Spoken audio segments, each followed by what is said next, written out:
Let's talk about the biomes. There are different types of biomes: the temperate forest, tropical rainforest, grassland, savanna, taiga, tundra, desert, and aquatic.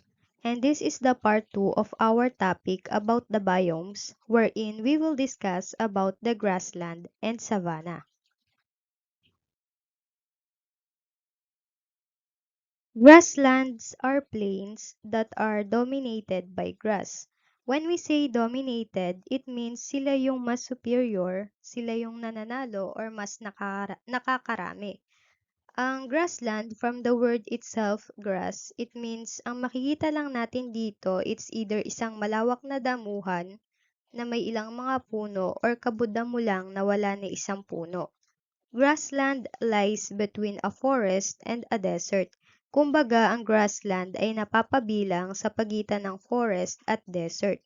Ibig sabihin, dahil kakaunti lang yung rainfall na natatanggap ng grassland, hindi nito kayang mag-support ng isang forest. Pero hindi naman ganun kakonti para umabot sa point na maging disyerto na to.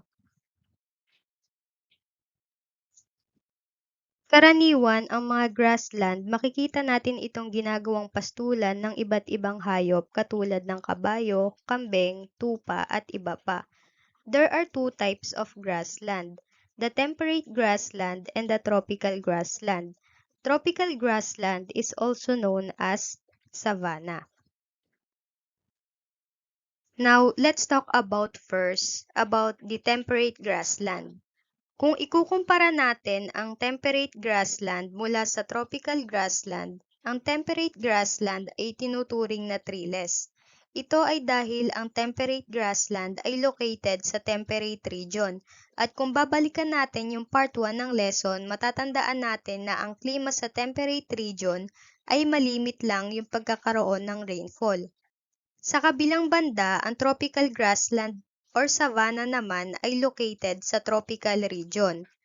At dahil ang tropical region ay matatagpuan malapit sa equator, ang grassland sa lugar na to ay mas madalas makaranas ng pag-ulan. At kung ikukumpara yung level ng rainfall, mas madami lang ng konti yung natatanggap ng tropical grassland kaysa sa temperate. At yung amount na yon na nare-receive ni tropical grassland ay masasabi na natin na sapat na para makasuporta ng ilang mga puno.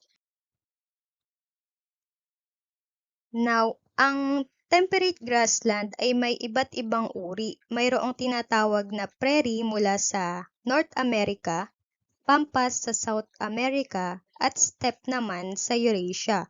Eurasia means it is the land area consisting of Europe and Asia.